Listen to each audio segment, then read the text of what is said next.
selamat datang di Bernard Simamora Tutorial, menyajikan berbagai macam video materi hukum. Selamat menyaksikan.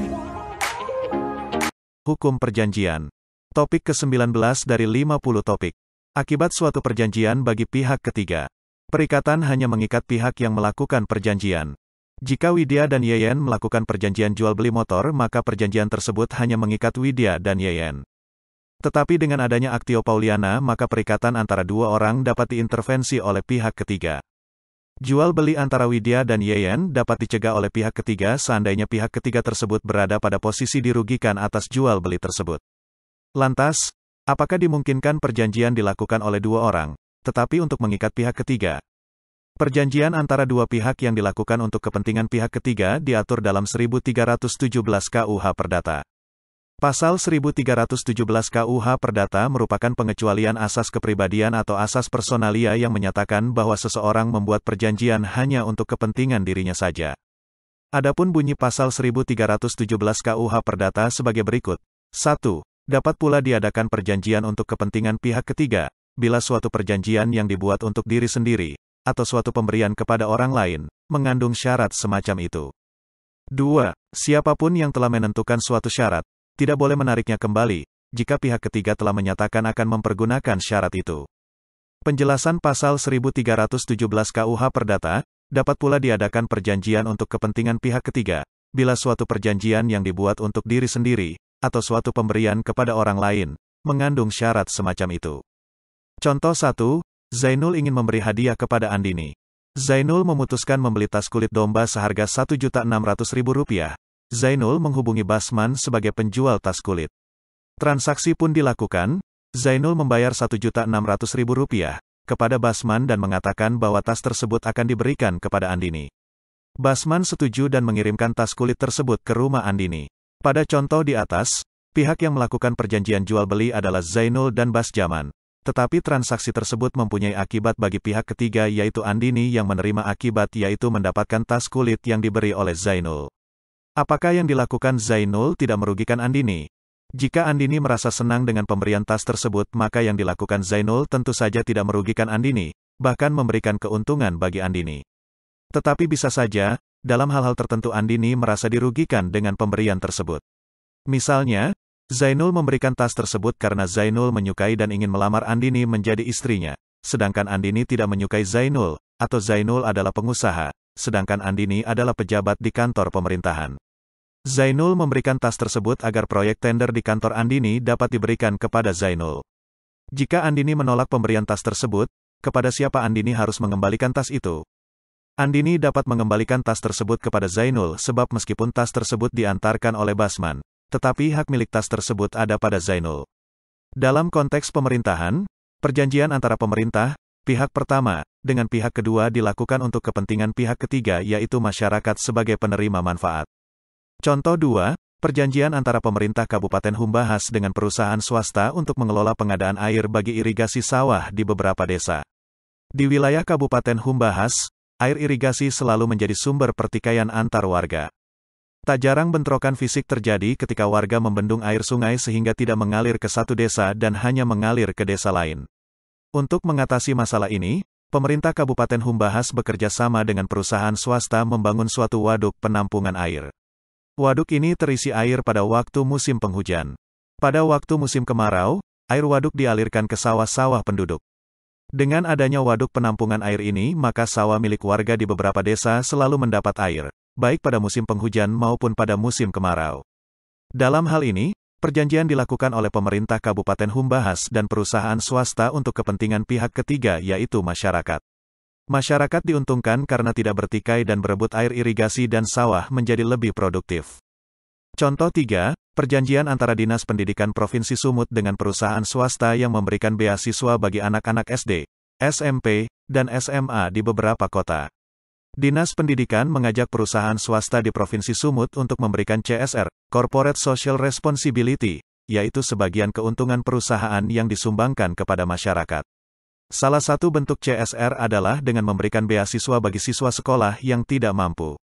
Dalam hal ini, perjanjian kerjasama ditandatangani oleh Dinas Pendidikan Provinsi Sumut dan perusahaan swasta untuk kepentingan pihak ketiga yaitu siswa SD, SMP, dan SMA di Provinsi Sumut. Contoh 4, perjanjian kerja sama antara Dinas Peternakan dan perusahaan swasta yang memberikan bantuan bergulir untuk pengembangan ternak kambing dan sapi yang diberikan kepada kelompok tani. Di beberapa desa, telah dibentuk kelompok tani yang terdiri atas 10-15 petani. Kelompok tani ini biasanya mengelola suatu kegiatan produktif secara bersama-sama dan hasilnya dibagi sesuai dengan kontribusi masing-masing petani. Untuk meningkatkan kesejahteraan kelompok tani, maka Dinas Peternakan dan perusahaan swasta melakukan kerjasama dengan memberikan bantuan kepada kelompok petani berupa sejumlah kambing dan sapi untuk dipelihara dan dikembangbiakan. Setelah 3 tahun, kambing dan sapi tersebut akan diminta dan diberikan kepada kelompok tani yang lain, sedangkan anak-anak kambing dan sapi yang dihasilkan selama 3 tahun menjadi milik kelompok tani. Dalam hal ini, yang melakukan perjanjian adalah Dinas Peternakan dan perusahaan swasta untuk kepentingan pihak ketiga yaitu kelompok tani sebagai penerima manfaat. Contoh 5, perjanjian kerja sama antara pemerintah daerah, bank, dan real estate Indonesia yang menyediakan perumahan bersubsidi dengan harga murah dan angsuran dengan bunga bank yang ringan yang diperuntukkan bagi masyarakat dengan penghasilan kurang dari 3 juta per bulan. Kerjasama dilakukan oleh pemerintah daerah dalam rangka membantu masyarakat untuk memiliki rumah sendiri. Pemerintah daerah bekerja sama dengan sebuah bank yang akan memberikan fasilitas kredit perumahan dengan angsuran di bawah angsuran normal. Selain itu, uang muka untuk pembelian rumah tersebut juga lebih sedikit dibandingkan dengan uang muka jika membeli rumah tanpa subsidi. Pada saat yang bersamaan, pihak pemerintah daerah juga mengajak real estate Indonesia yang bertanggung jawab atas pembangunan perumahan di wilayahnya untuk membantu memberikan subsidi. Kerjasama ini dilakukan oleh 3 pihak yaitu pemerintah daerah, sebuah bank dan real estate Indonesia untuk kepentingan pihak lain yaitu masyarakat yang kurang mampu. Perjanjian dengan melibatkan pihak ketiga juga bisa terjadi karena perjanjian tersebut dilakukan untuk jangka waktu yang sangat lama. Contoh 6, dalam perjanjian pembelian rumah dengan sistem angsuran, bagaimana apabila pihak debitur meninggal?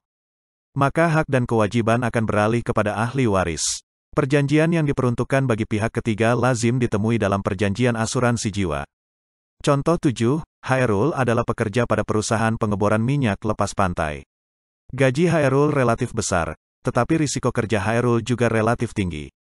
Hairul memutuskan ikut asuransi jiwa. Dalam perjanjian asuransi jiwa, Hairul melakukan perjanjian dengan perusahaan asuransi untuk kepentingan pihak ketiga yaitu ahli warisnya, istri dan anak-anak Hairul. Dalam perjanjian asuransi, Hairul membayarkan sejumlah uang setiap bulan. Jika suatu saat Hairul meninggal dunia maka istri dan anak Hairul berhak atas uang asuransi yang besarnya telah ditentukan dalam perjanjian.